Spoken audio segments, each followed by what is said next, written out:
In a world where Twitter leads the headlines and the 24-hour news cycle forces people to choose sides, we're here to help you cut through the noise and discover that the truth lies somewhere in the middle. Hosted by entrepreneur, author, public speaker, and regular media contributor Seth Denson. Subscribe, share, rank, and review. Welcome to Somewhere in the Middle on the Real News Communication Network.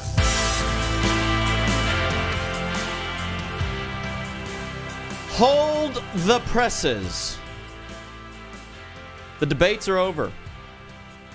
There is no reason to continue talking about the elections. You know why? Why is that? Because Taylor Swift has told us how we need to vote. Oh. No reason to even go into it. We don't even need to hear another debate, not another anything. We are done because T Swift, hashtag T Swift Nation out there listening to Somewhere in the Middle. We all know our marching orders. Now let's go.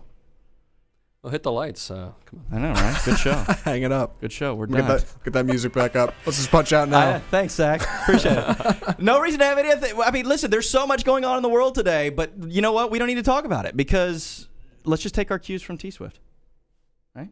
We're done. Coming in hot today, Seth. How you doing? How you feeling? You know what? We postponed. So for those of you who normally listen to the show on Monday, thanks for sticking with us and looking out for us on a Thursday here. We little extra because Monday we decided we would celebrate. If we can, if we're allowed to, we'll celebrate cool. Columbus Day. We'll get into that too because oh my gosh. I thought last week I was about as hot as I would ever be based on the Kavanaugh hearings. But man, then this week comes around, and if you're in the news like we are, if you host a show, there is no shortage of things to talk about. But there is plenty to get mad about, right? You know, go ahead. No, I feel like I always joked about the people that wore the foil caps over their heads. It's looking pretty good now, isn't it? Now I'm thinking maybe I need to invest in that. You know, in a way, hear me out. There was the only thing that was refreshing about the Kavanaugh hearing was that for like a week and change, it felt like we were all talking about just one monster of a mess, you know? And now that that's behind us, it's right back to, hey, there's 18 things to be angry about and everybody's got something to say. That's exactly right. I mean, it was one of those things where I was the same way. I was like, yo, thank God this thing is over. And I'd never thought I would go, can we bring the hearings back? and again, I'm not. If you want to know my real take on the whole Taylor Swift and any celebrity endorsement for that reason, I don't want to. It's if you're a Taylor Swift fan, it's in your playlist. I know, Andrew, it's probably in yours. Absolutely. Right? She's gotten a lot of she's gotten us through a lot of emotional things as a country. Why? But stick around. So where I land on this, we'll talk about this in more detail. But maybe let's come back to that. I need to take a break because my blood pressure is already up. I can sense it already. All right. So we'll come back. But in the meantime, let's talk about our friends in Columbus, Ohio. Are they going to change the name of their town? Not sure, but give it a little longer. That might come up. All right, hold on. In the age of crazy things happening in politics, is that actually a thing? Is that really a? I'm about to talk about it. I think it is. I think in our so screwed up world of political correctness. If you follow the news this week, the town of Columbus, Ohio, chose not to celebrate Columbus Day because they thought it might be offensive to Native Americans. Yes, so we went ahead and skipped a federal holiday, which I'm actually not sure how that works on a paper level, because federal employees worked on a federal holiday. I'm not sure that's... I liked how, like, in the days that followed, they tried to walk that back. Yeah. And said, we couldn't afford to take the day off. So you paid people when you didn't have money? Yeah, let me get this straight, because doesn't the federal government go on like total furlough, everybody's out when we run into a budget shortfall? Traditionally, yeah, you take unpaid time off. That's right. So we couldn't afford to have unpaid time off or even whatever. We could afford Columbus Day. We are Columbus, Ohio, but we now won't celebrate Christopher Columbus. And let's be real, Google did the same thing. Absolutely. What was it listed as on your calendar? On Gmail, it was Indigenous Peoples Day. So, Wait, really? Yeah, so Gmail puts all the holidays at the top of your days. And if you looked on Monday, it said Indigenous Peoples Day. Hold on, I use Google Calendar. I'm gonna go looking at this. You guys do your thing. Let me let me look at this. Because I remember for a while there was this push to make it Explorers Day, and I'm like, okay, but now it's Indigenous Peoples Day, and they just quietly did it, no fanfare, just whoop. I come on. I mean, listen. Guys, I just don't know how to take this anymore. So, the guy that discovered America might not have treated the indigenous people of Hispaniola well. Do we have proof? Was anybody there? Not that's still I mean, I'm not, listen, if he was a total you-know-what, then that's one thing. But I mean... This goes back to behavior. We're talking the 15th century here.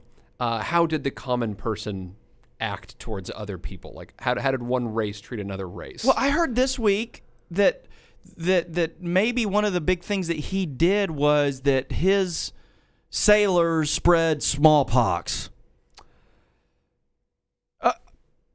So now we're bad people because when we explore new lands, we didn't realize in the 15th century that we might bring with us some diseases. Right. This isn't biological warfare. They weren't going over there with canisters of smallpox. Like, we can't wait to unleash this on the native population and take this land for our own. They didn't know. They had blankets and boats, for God's sake. They didn't know anything. Yeah. I fear for our children.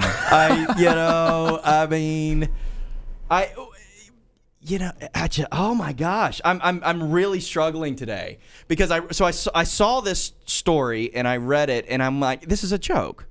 This is really a joke. Columbus, Ohio is not. I mean, we're not talking about San Francisco or someplace that may be far left of center on something. This is Columbus, Ohio. Bit of a red state. I mean, and now they're saying, you know what? Christopher Columbus may not have been a good guy. Have there been conversations about renaming the capital of our Lone Star State, Austin? I'm sure somebody somewhere, right, is upset. What? Yeah. Oh, who knows? I'm sure somebody can find something Stephen F. Austin did, and they're like, well, hey, that's enough of that. Hey, Jim Bowie was a slave owner. And So half was of the Jefferson. elementary schools in Texas are named after Jim Bowie. I believe at one point so was William Barrett Travis. Or William Barrett, yeah. Well, shoot, George Washington owned slaves, and people loved him. Most of the founding fathers. Yeah, exactly. I mean, so we've got all this stuff going on, and I'm not. There is a real conversation about monuments in the South and the Confederate States, and should we still maybe be promoting Confederate ideals, and that's a totally another topic for a totally another show, and I may or may not have some hot sports opinions on that one. Ooh. But when it comes to things like Christopher Columbus, and I mean, come on, what is the argument that we're making now? Because, okay, I don't want to have an evolution conversation here. We're not doing that on this show. But depending on which side of the aisle you fall in the evolution argument, the Earth is either millions of years old or billions of years old, or it is about 4,000 or 5,000 years old, right? Okay. Can we all agree that both parties fall on one side of that spectrum? Sure. Okay. So regardless of which side you fall on, recorded history, Couple thousand. there you go. Yeah. Few thousand, a little bit more than that, right? So, and we are now in, from a date perspective, 2018. Mm-hmm. Slavery throughout the world and mistreatment of civilizations throughout the world was going on all the way up till about 150 years ago. I mean, it's still going on, but it was acceptable. That's right. Up until And maybe 150 200 years ago in some parts of the world, we can have that historical conversation and all of that. But where I'm going with this is, are we supposed to say that all historical figures prior to the Emancipation Proclamation, okay, and that's one issue. Slavery is one issue. And by the way, I'm opposed emphatically to that. I'm a little disappointed we actually have to put that disclaimer Those out of here. you that are about to write in roll that here, along the bottom. it is wrong. It was always wrong, but it was reality. And because it was reality culturally, historically, that doesn't mean that we demonize every person out there in history because they lived in a time in which it was acceptable. Okay? So the fact that, and we're getting away from the barn here, let's bring this back in because we can have this conversation in another episode and we will bring special guests in to have that conversation. But for us not to celebrate Columbus Day because Christopher Columbus, I'm going to get written in. Somebody's going to have somebody who accused Christopher Columbus of mistreatment, allegedly, at some point, right? It's like you can hear the keys typing. I know, right? But okay, well, hold on. Let's Save frame me, Zach. this. Save me, okay, Zach. hold on. Let's talk about this for a second because I like to grandstand here. My father's a history teacher, so and while I don't know everything, context. For God's sake, context is important. And people forget. They look as far as their phone screen and they think, well, it's 2018. Why don't people get it? It was 1492, man. They were still doing public executions till the late 1800s. All right? That was a thing. This was hundreds of years before they even stopped doing that. People would go out and cheer and see somebody get hanged, and that was an exciting event in town. Like, that was a thing. So it's a different time. It was a different place. People were different. Ideals were different. Ideologies were different. And rhetoric was different. that's right. And it's challenging to understand that now, but I think it's important to blood alone. Okay, this is going to sound bad. This is where I get a comment. Blood alone moves the wheels of history. I believe that. I really do. And Christopher Columbus, maybe at the end of the day, some things shake out, and the guy wasn't the knight in shining armor that we all maybe imagine him to be. But the fact is, he's the guy that planted the flag. He's the guy that got it. It's his name in the history books. He's the one we remember. So if you name a town after him, maybe you should consider why people name that town, right? Does that make sense at all? Absolutely. It makes perfect sense. And I think that's where I'm going with this. Again, and I don't want this to amass the entire conversation of the day because I do want to get to the midterms and what's going on there. But I was literally, my head was exploding, and I just want to tell America, wake up. Wake up. Listen to what we have become here, and that we want to be so politically correct, not to offend anybody, that we won't celebrate a federal holiday of the man that if he had not discovered the world, maybe we all thought the world might still be flat. Right? Sure. Thoughts? You're chomping at the bit over there, I can tell. No, I completely agree with you, and this is, again, bad liberal, that we can go ahead and celebrate one portion of his life. He did the Americas a great service. He landed somewhere down in Haiti. He discovered land over in this area, and that led to the colonization. I know there were already indigenous people here, but steps rolled to where we are now. He played a role in that. Mm-hmm. Can we acknowledge that and leave the town named after him and still be like, yeah, maybe slavery was bad. It's very bad. But that was the time, take it in context, and move forward. Right. Because I'm sure, find me a person who does not have a skeleton in their closet. One. You're never going to. And we'll put them on the Supreme Court. Hey-oh! Zing! We were all waiting for it, right? I was like, I don't want to pivot to Kavanaugh. There we go. I know, right? Done. That's it. Let's move off from this. So, town of Columbus. If any of my friends in Columbus are listening to this, come on. Let's wake up. You're better than this. You are. Come on, wake up. Let's move on from this. Surely there are other things in the world to get worked up about. Right? Mm-hmm. Personally, I'll take any opportunity for a holiday. Take the day off work? Yeah, totally. I'm in. Yeah, I'm not going to fight you. I do wonder how many Americans actually know that Columbus Day is about Christopher Columbus. Oh, sadly. don't say that. No. I'm afraid of those polls. I am so afraid of those polls. Don't open that box. That man on the street thing, right? So let's talk a little midterms. We're getting nearer, and I think we'll probably talk a little midterms for the next few weeks until we get to the midterms. But I opened up the show with my big headline over the weekend. Yes. That's because this past Monday was the last day to register to vote in several Midwest states, Texas and Tennessee included. So we were talking about this, Andrew, yesterday, you and I were, about all of the protesters, all of the noise, and everybody that's registering to vote. Yep. Does registering to vote mean you vote? Absolutely not. Yeah. And I can prove it mathematically. How many registered voters don't actually show up? So the problem was, in the generals, we had just over 50% of Americans that were eligible to vote voted. Midterms historically have in the high 30s to low 40s percentage.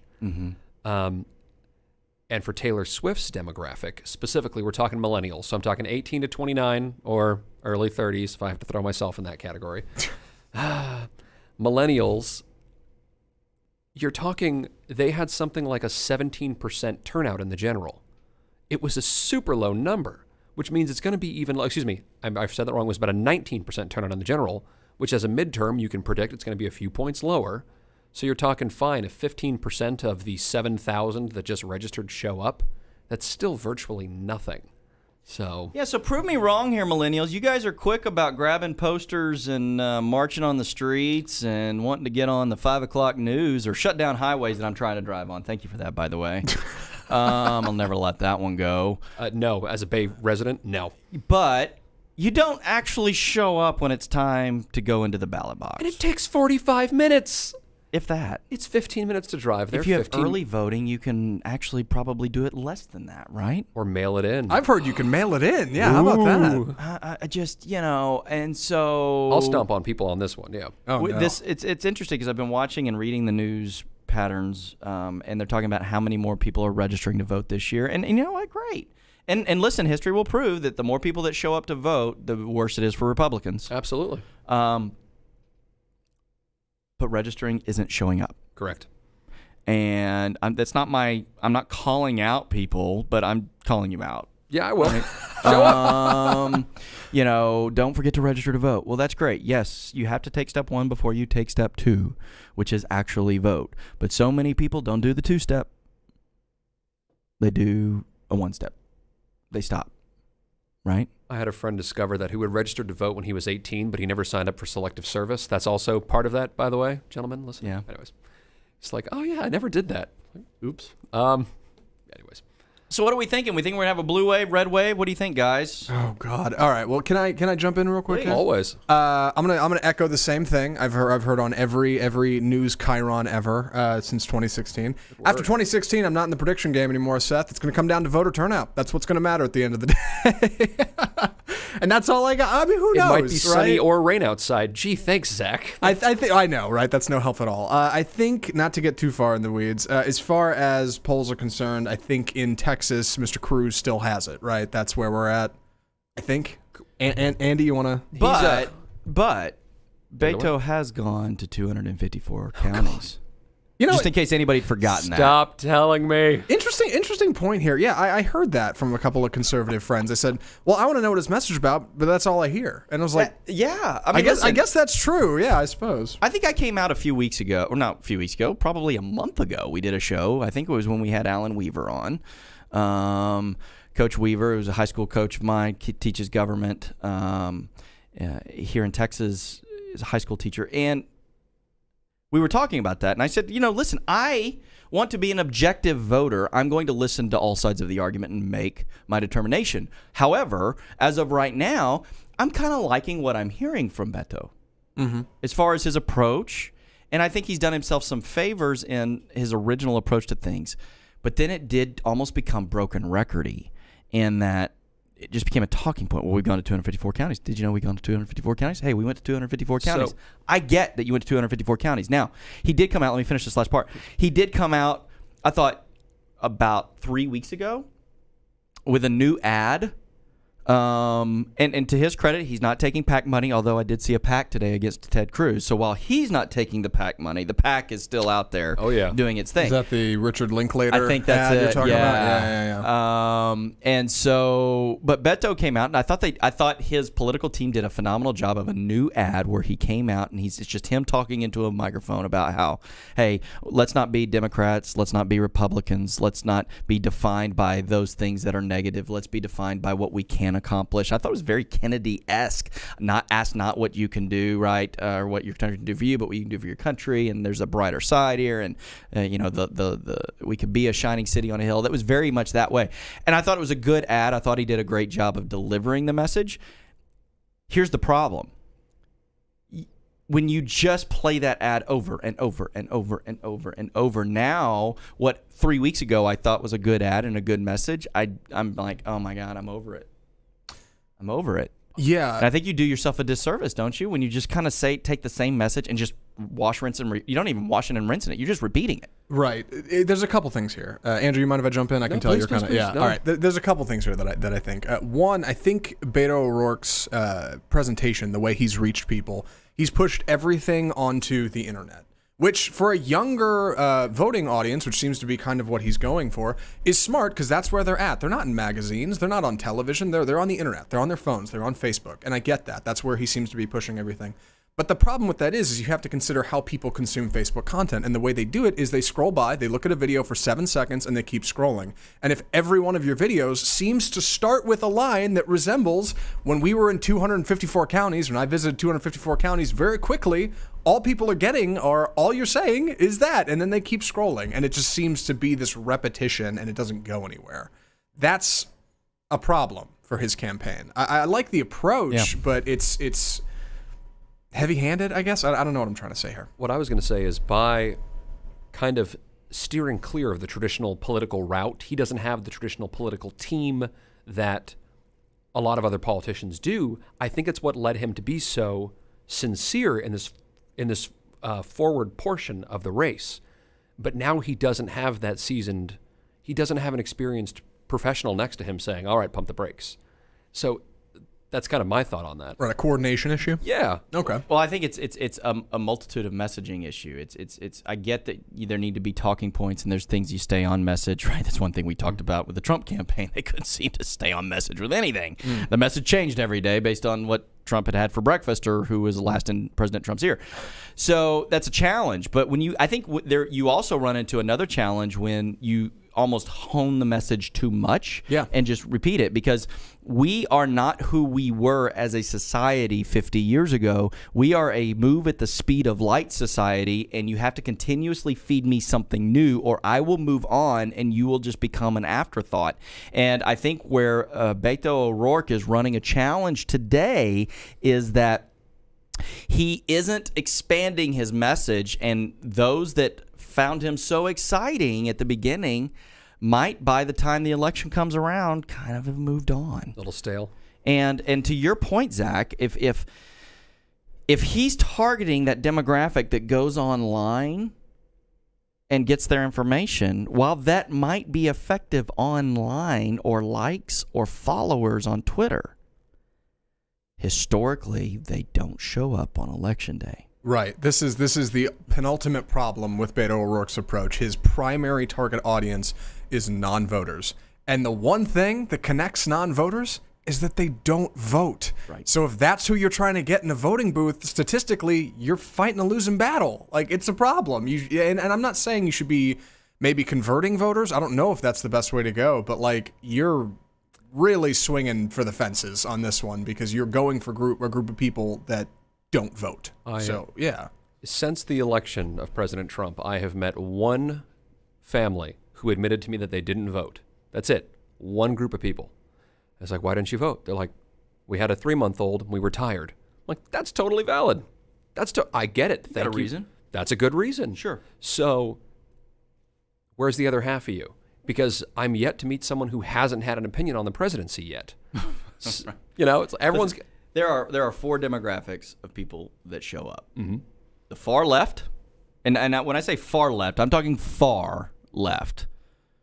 The far right, old people. They show up. They do. Exclusive They're groups? not getting their information online, I can tell you that. Yeah. No, you're right. And those in the middle that are interested. Yeah. And now, those in the middle can lean left or they can lean right, but they are more of your, what we'll call average Americans. And these average Americans will show up, but they want to hear from you how you are going to impact their lives and their country.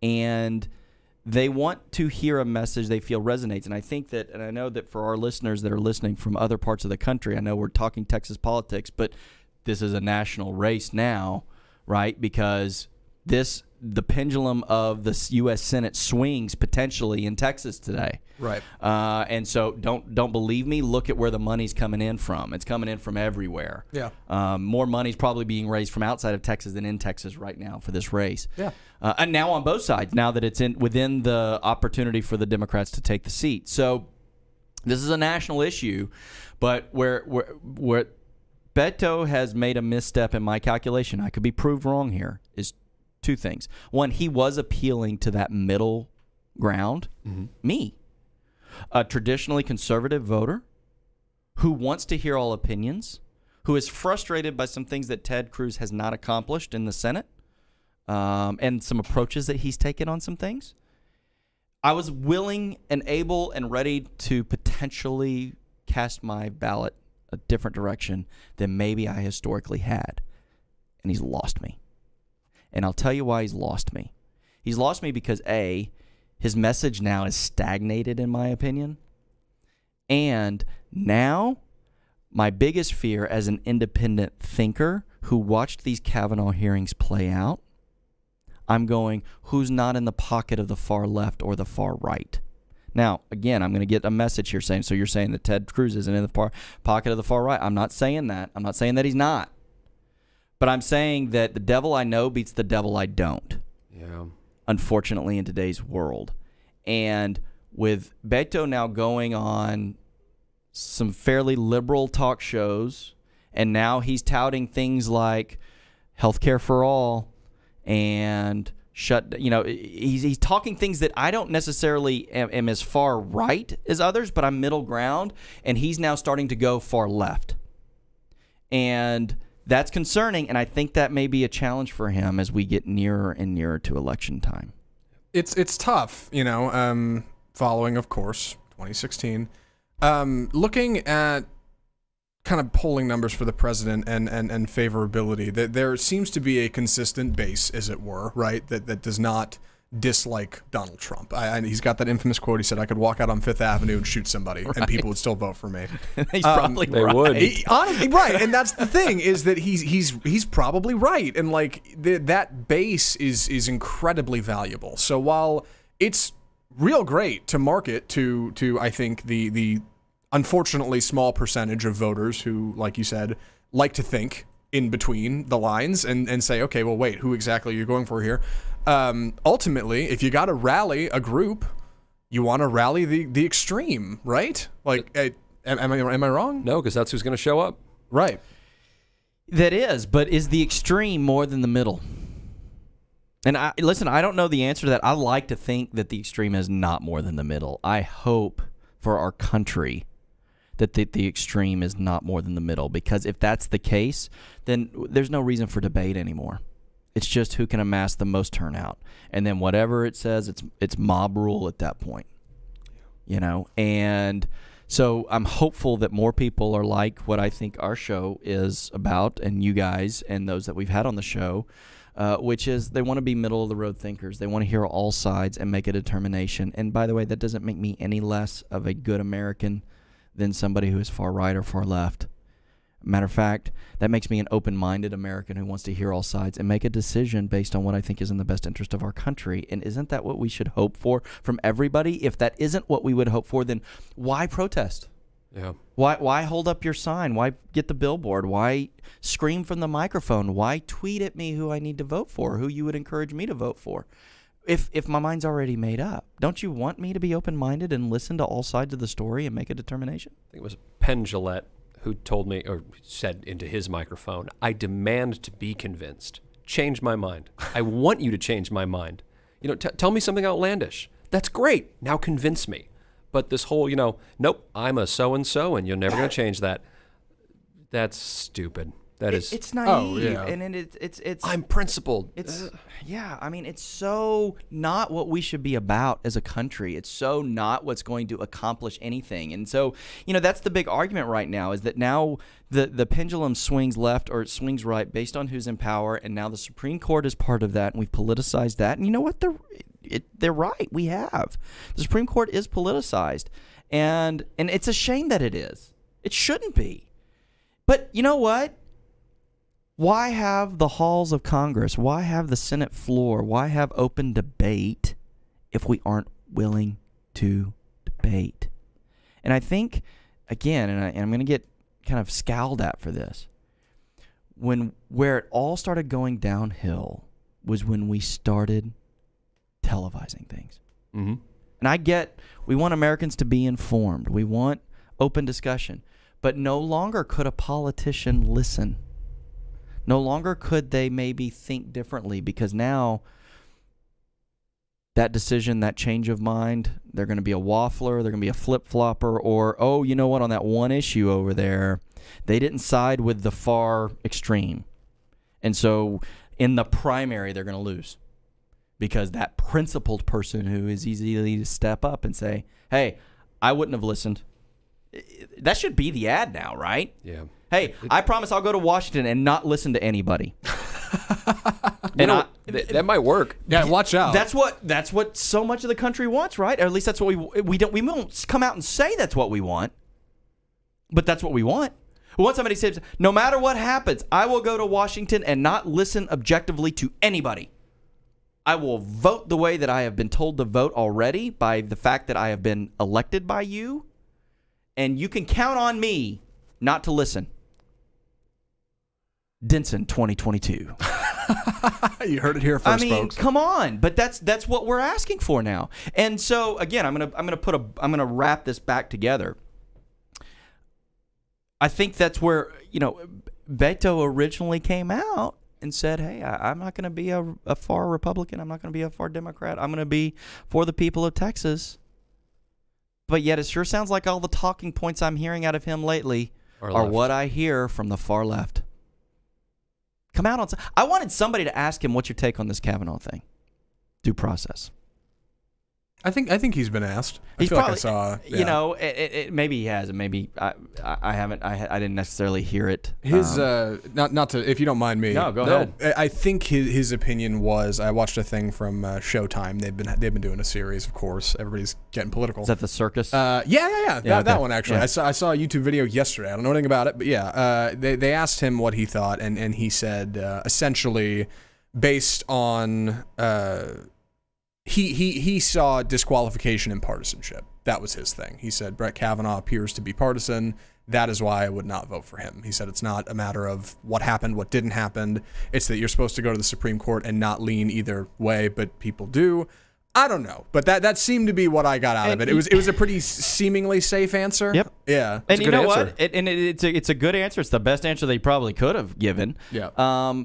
And here would be my response to that, and that's fine for Beto O'Rourke, but how was everybody on the Senate floor that the day that Kavanaugh was announced to be the nominee not being partisan by saying they were going to, we all want to pivot to now his testimony and say, well, he didn't come across as partisan in his testimony. Yeah, but you already made up your mind ahead of time. Again, look at the second You line. were being in partisan. Yeah. Second line into that, and they start screaming. That's right. Like, yeah, you're done. And again, I don't. This isn't just about Beto O'Rourke and Ted Cruz, but this is about them all. I was listening to the conversation. I was listening to podcast this morning from the New York Times, and they do a decent job of kind of doing some updated briefings. And they were taking on the North Dakota Senate race between Heidi Heitkamp, who is the incumbent Democratic senator, and I've forgotten his name for the moment, but. Anyway, he is, I think, the Attorney General, and he's leading in the polls by 12 or 15 points. And now that Heidi Heitkamp voted against Kavanaugh, that actually shot him up in the polls because so many people looked at that and said, wait a minute. And North Dakota went widely for Trump, and it is a very red state now.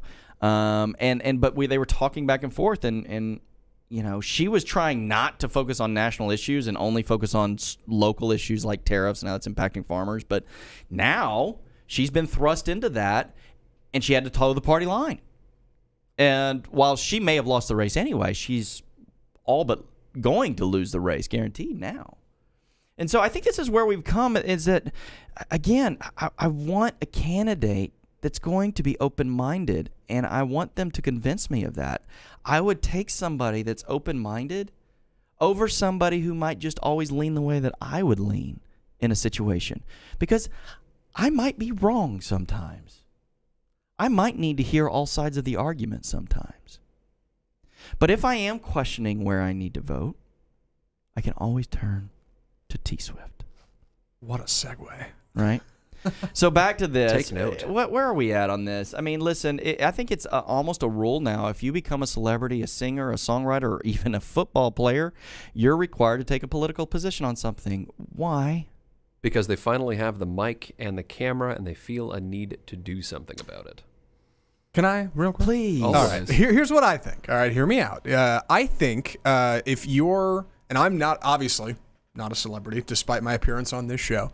You're going to get there, Zach. I think someday, it's true. I think celebrities get where they're at because they have to be the most honest version of themselves. I think if you're going to be a celebrity in America, you have to be you, first and foremost. If you're an actor, obviously you're acting a role, but you have to be comfortable in your own skin, right? You have to be yourself. When Taylor Swift sits down to write a song, she doesn't have somebody else write it for her. She writes how she feels. She pours her heart out on the page, and it comes out in the music. You express yourself and your opinion and what you do, and you're successful for it.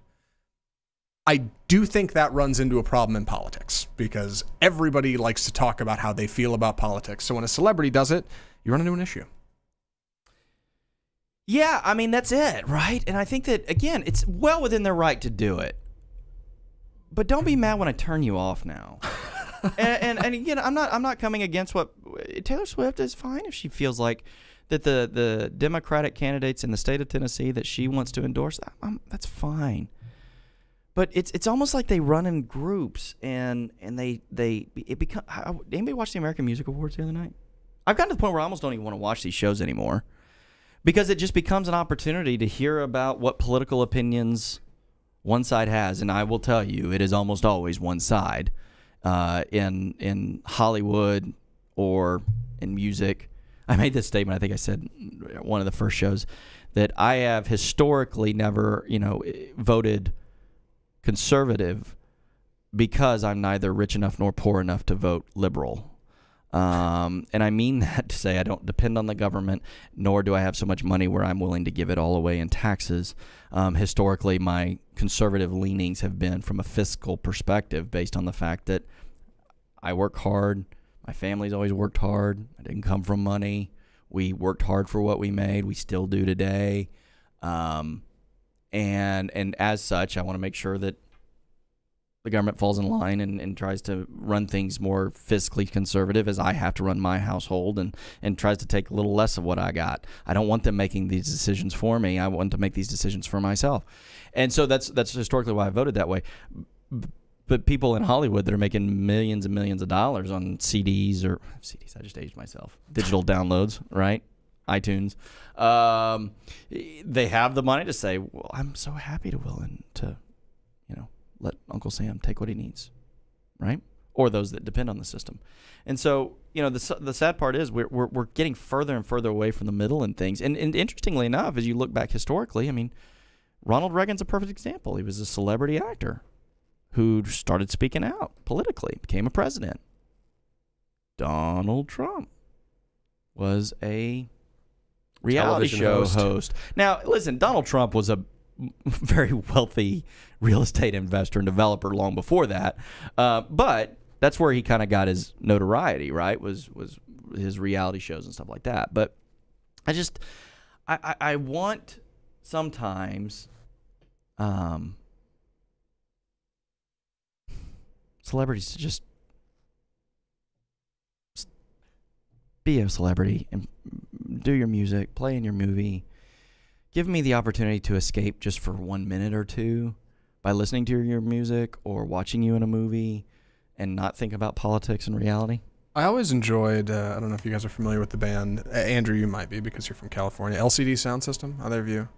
They hung it up a while back, and they've since, of course, picked it back up, and I think they just put out a new album or something. But they decided after a few albums, hey, we're not going to do it anymore. We're done. And they had a bunch of adoring fans, and they put out a documentary of their last show, like the concert, whatever, live show, and they called it, I thought the title was so great, Shut Up and Play the Hits.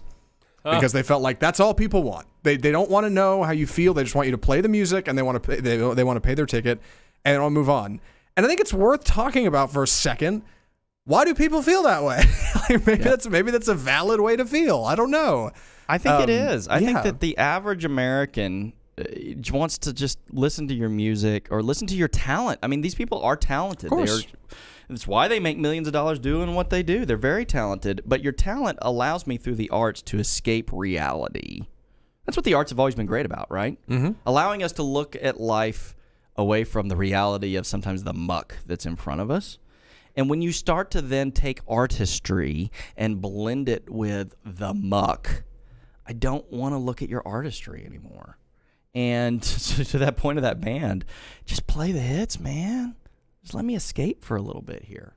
And I think there's something to that. And I don't think that's a wrong way to feel, right? You're exactly right. Like the arts offer us an escape. They get us out of our own head, and they help us get to a place that's different, that we can think clearly and rationally about things. I think that's all right. How do you guys feel about the idea of separating the art from the artist? How do you feel about that? Is that a valid thing? Is that doable, or is that... It depends on who you are. So let's look at something like Maroon 5. All right. Well, I'm just saying. So we know that the main singer, Adam Levine. Sure. Or if I told you that's the main singer, you know who that is. Adam Levine, lead singer, Maroon 5. Yeah. I imagine the bassist can go out and spout his political opinion, and sure, I can probably separate the two because I don't see him. I've only ever heard his music. So if he goes out and starts talking, sure, I could separate the two. But when your celebrityism is based on your branding, T Swift is a brand. She has backpacks. She has makeup. She has, albums and drinks and et cetera, et cetera. She is you are tied to that. You are your brand. No, I don't think you can separate that. But a painter probably could, or a playwright. Who, all right. So it's conditional by the art form or the artist, I guess? Yeah, because if your face is your brand, no, I don't think I can disassociate the two. I think of somebody like, just to draw an immediate example, Kanye West, all right? Yep. Frankly, I think Yeezy's put out some good tracks, man. I think he's made some good stuff. And some terrible clothes. Very overpriced. He also said at one point that he's the reincarnation of Jesus Christ. So I don't know, man. Like, I like your music. I think you're insane, but, it is what it is. And I think that's an okay way to feel. But the fact is, not everybody feels that way. And when you're trying to advertise to mass markets, like, you're gonna upset some folks, I guess. So I don't know. He has lunch with the president this week. I know that. Does he really? Yeah, I think tomorrow. Yeah. All right. Yeah. I think, listen, I take all celebrities and then I take Kanye West and I kind of put him in his own little box you gotta, here. Don't you? You gotta.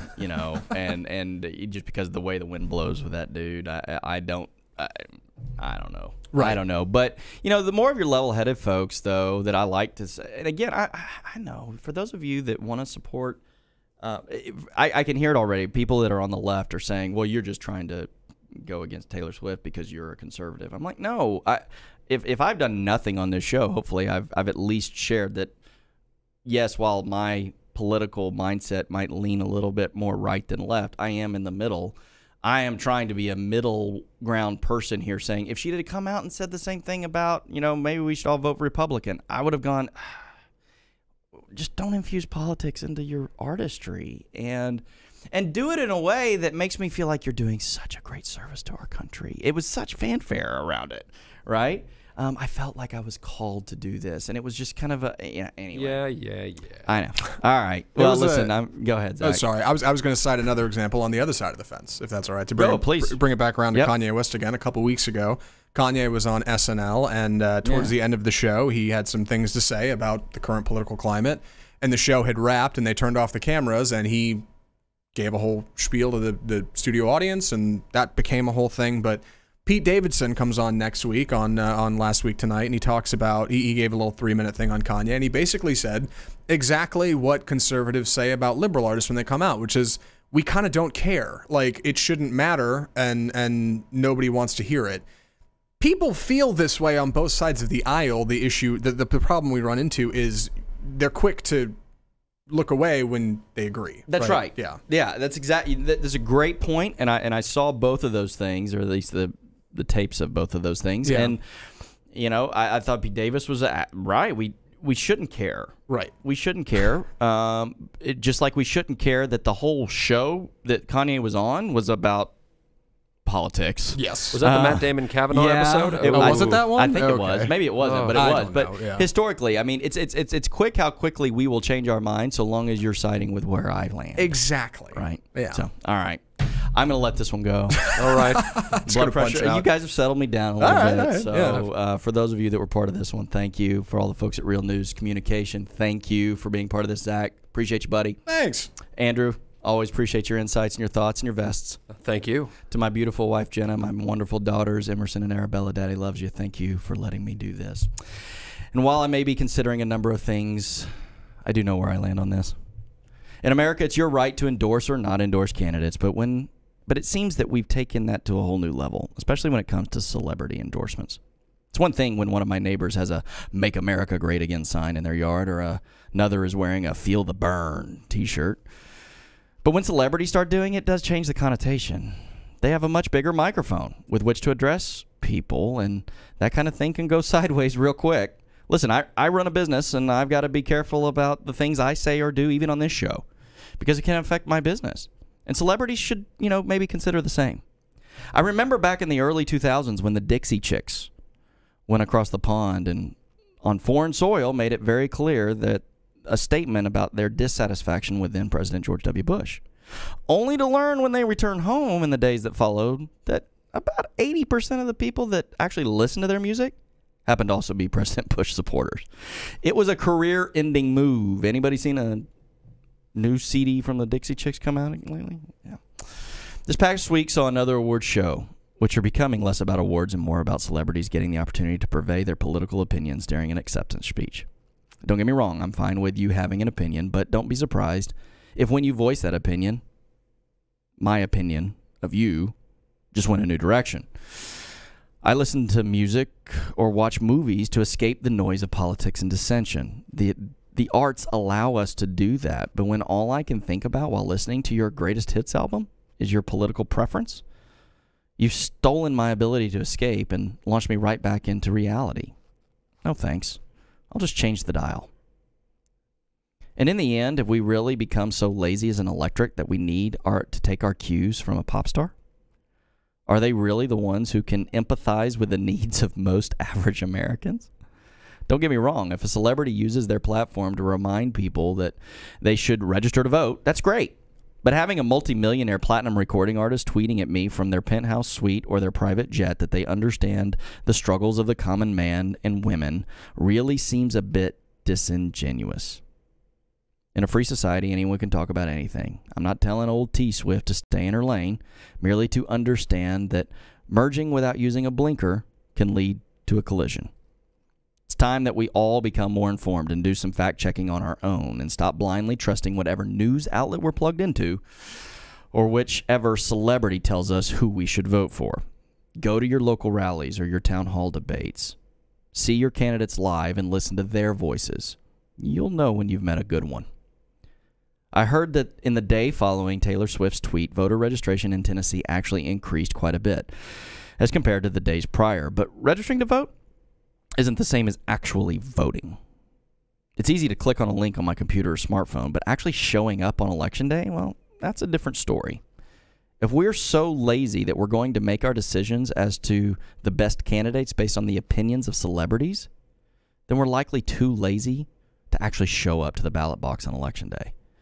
And one final message to the celebrities on my playlist, DVR, or fantasy football team. Please don't ruin my enjoyment of your artistry.